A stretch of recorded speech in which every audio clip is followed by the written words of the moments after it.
Have you ever pondered the tale of the Valley of Dry Bones? This ancient narrative begins with a prophet, moved by the hand of the Lord, to a valley. This was no ordinary valley. It was a valley filled to the brim with dry bones, scattered across its expanse, each one bleached by the sun and weathered by the passage of time. The Lord, with his divine voice, asked the prophet a question, a query that would echo through the ages. Can these bones live?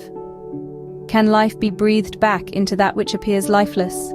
The prophet responded, not with disbelief or skepticism, but with faith in the divine power that surpasses human understanding. He entrusted the answer to the one who knows all things, saying, "O Lord God, you know." In this vision, the bones symbolized the state of despair and hopelessness. The command was given, prophesy over these bones. And so, in obedience to the divine decree, the prophet began to speak over the remnants of what once was. A voice echoed through the desolate valley, a voice of power and authority, a voice carrying the very word of the Lord. As the words filled the air, a miraculous event unfolded. The dry bones, long since devoid of life, began to stir. Each bone, like a lost child, found its match, joining together in a harmonious reunion. The sight was wondrous, bewildering even, as the skeletal structures began to take form, resembling the figures they once were. But the transformation didn't stop there. The bones, once bare and exposed, were now being clothed. Sinews, those tough, fibrous tissues uniting muscle to bone, began to wrap themselves around the skeletal forms. Following this, flesh started to appear, covering the sinews, and then skin layered itself upon the flesh.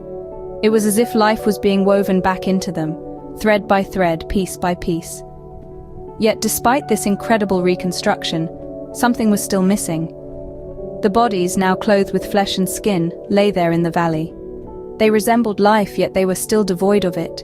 The essential breath, the spirit of life, was absent. The bones, now clothed with flesh and skin, lay lifeless, awaiting the breath of life. Then came the call, prophesy to the breath. The divine directive, a command to summon the essence of life itself. It was not enough for these bones to merely form bodies, to be covered in flesh and skin.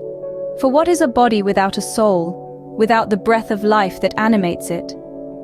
In the midst of the valley, the prophet lifted his voice. He spoke to the four winds, the elements of the world, the very fabric of existence. He said, "Come, O breath, and breathe upon these slain, that they may live." A plea, a command, an invocation of the transformative power of the divine. And then, the miracle unfolded. The breath came, a gust of life, a wind of change. It swept across the valley, permeating the assembled bodies. One by one they stirred. The breath filled them, it animated them, it brought them to life. It was as though an invisible hand was working, a divine puppeteer pulling the strings of life.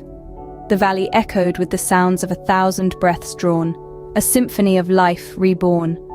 The once lifeless bones, now bodies full of vigor, rose to their feet. They stood tall, a vast army reborn from the dust of the earth, a testament to the power of life and the divine. With the breath of life, the once lifeless bones stood up, a massive army reborn. The vision was not just about dry bones and breath. It was a symbol, a metaphorical representation of something greater. The dry bones, scattered and lifeless, were a manifestation of the house of Israel. They symbolized a people who felt abandoned, their hopes dried up, their bonds with their homeland severed. Yet the prophecy held a promise from the divine, from God himself. He promised to breathe life into their despair, to restore their hope and bring them back to their land. He promised to open their graves and raise them, not just in a physical sense, but spiritually and morally. He promised to cleanse them of their transgressions and reunite them in their own land. This was God's revelation to the prophet, a promise of hope, restoration, and unification. In this remarkable vision, the story of the Valley of Dry Bones, we witness not just a miracle, but a profound message of hope and restoration.